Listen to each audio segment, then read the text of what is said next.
Hi, this is Maginoni. Here's some comic reviews for you. First up is this brand new one from Dark Horse called Treadpat. Now, I don't know what Pred is doing at Or, but he's obviously a hunter. So let's take a look.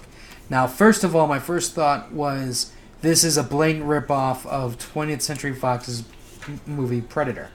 And from what I can tell, this book is basically a political statement about illegal aliens. Because what you have here is this guy, he's an alien, and he travels illegally into a country.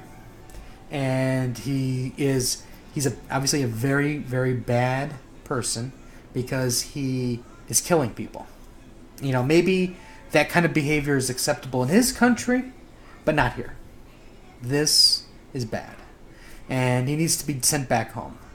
And so a group of people get together, and it looks like what they're going to do is, because the government is not doing their job at protecting the citizens, they're going to go in and take matters into their own hands. But to be honest, what's going to happen here is doesn't matter how many people are in the group, most of them are going to die. The one guy will survive, and that one guy is the main guy that the group is trying to recruit in. And there's a female. The female will have to live, because if she gets killed any time during the storyline, then people will be upset because Dark Horse has killed the only female character in the book, and it's showing that females are not strong, and they're being basically manhandled by illegals, and that's not the proper image that they would like to be presented. And let's be honest, that's what's going to happen in this story. I will not be buying the rest of Predator, and I don't care if he's a hunter or not. I thought the book was actually, like I said, in all honesty here, I've seen this storyline multiple times, and it's boring to me now, especially when you try to end the story in 5 issues. So that means the book really doesn't have to be 5 issues. It probably needs to be a little bit shorter, because they're going to have a lot of fluff in it, and it's just going to be pretty shitty. But overall, I'm not buying the rest. Alright, next up we have The Flash and Batman 22. Now, here's the deal. These two are important issues because of what's coming up in the future. And you really do have to read them both. Because I'll do some spoilers for this one because it's last week's book. But basically what happens is the Flash and Batman use the time treadmill thing to go back, and they're basically looking to find out what happened to Zoom. And they're seeing all these images of events that occurred. And they're like, well, wait a second, that these must be alternate realities, and that's when they realize, oh shit, that's our reality. That really happened, but that memory got removed, or that event got removed.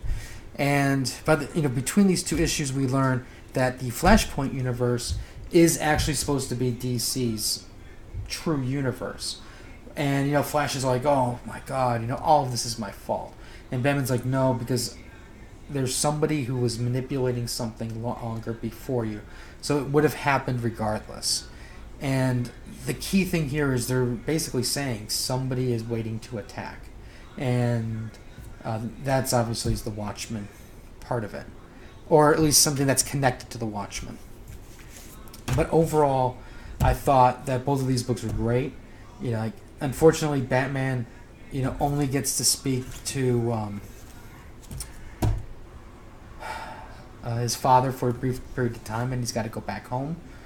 And but and I was also thinking too, it's like you have Batman who it's like he finally gets to have a moment with his father, and you would think out of everything Batman has done for people and the sacrifices that he's made, you think they'd give him a weekend, but they don't even give him a weekend. It's like, here's 10 minutes of time in comic book time, which is very short, and it's pretty sad.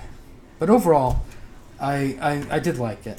I think DC's doing a fantastic job with the way they're presenting this. They're not over sensationalizing it, and they're not attaching a lot of unnecessary side issues that tie into everything. Like, Batman ties into this issue with, Detective and Nightwing and Batwoman and all that nonsense. And Flash has the Teen Titans, and you know what I mean. They don't deal with all that. It's just these two going back and forth. So I approve and appreciate that. Superman 22, great cover. This is basically the story's continuing. Batman's still missing. Superman's missing. Lois is sensing something is wrong, and she starts going out looking. I won't spoil it, but she gets attacked. She fights back, and the ending leaves you going, I'm kind of curious to see what's going on. Overall, great story. The art's pretty decent, and overall, I'm really happy with the direction Superman has been going. Bane, Conquest #1. I really had high hopes for this book. I read the first issue, and all those high hopes are gone.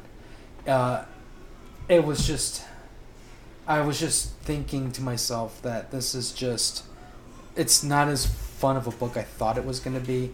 To me, I understand the artwork is designed to look this way, but to me, it looks too cartoonish. They're trying to make, at times, Bane looking like an anti-hero, but he's not at the same time. They're saying Bane got molested in the shower as a kid, and it's just like, it's too much. Too much. I don't want any more, and it's just bad. Youngblood. Now, for those of you who don't know, Youngblood was the brainchild of Rob Liefeld. Now, Rob Liefeld was a creator at Marvel. He created, Deadpool, X-Force, Cable, and he left Marvel over money, creative rights. It's like he creates Deadpool and Cable, but Marvel owns them, and they make millions, billions off of these characters while he gets jack.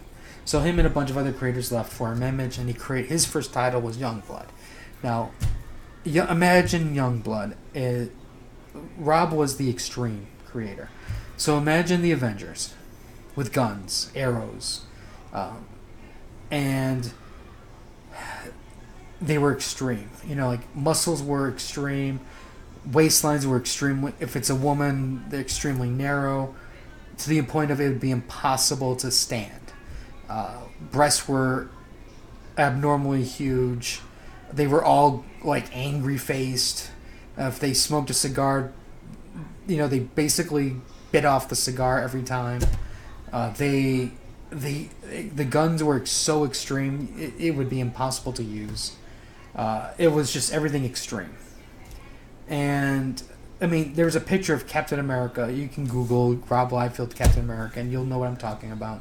The chest from the side is like the width of 3 human beings. That's how extreme he was. And he has issues with being on time with books. So that's why he's not doing this Youngblood. Somebody else, this Chad and Jim are doing it. So imagine that extreme characters. And now you imagine those Avengers, and you substitute extreme with lame. And now you have the lame Avengers. And that's what this is. It's like a hipster version of where they're using apps to, do jobs. Like, all right, imagine, Uber, right? You call Uber. So you use your app. You get a driver to your location. This is a superhero app. I need help because robbery in progress, or somebody stole my daughter, and you can leave feedback. I'm like, oh my god, on some level, I get the genius of that. And on every other level, I go, you're a bunch of morons. This is a stupid-ass story.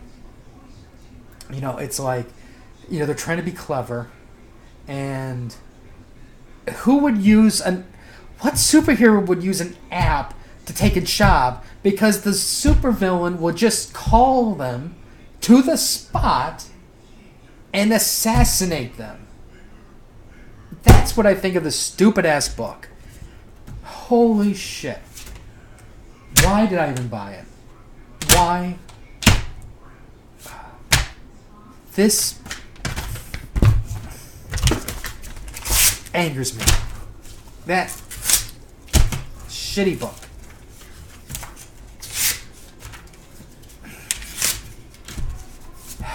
That's what this book is used for. Now I can use this for, I don't know, something else.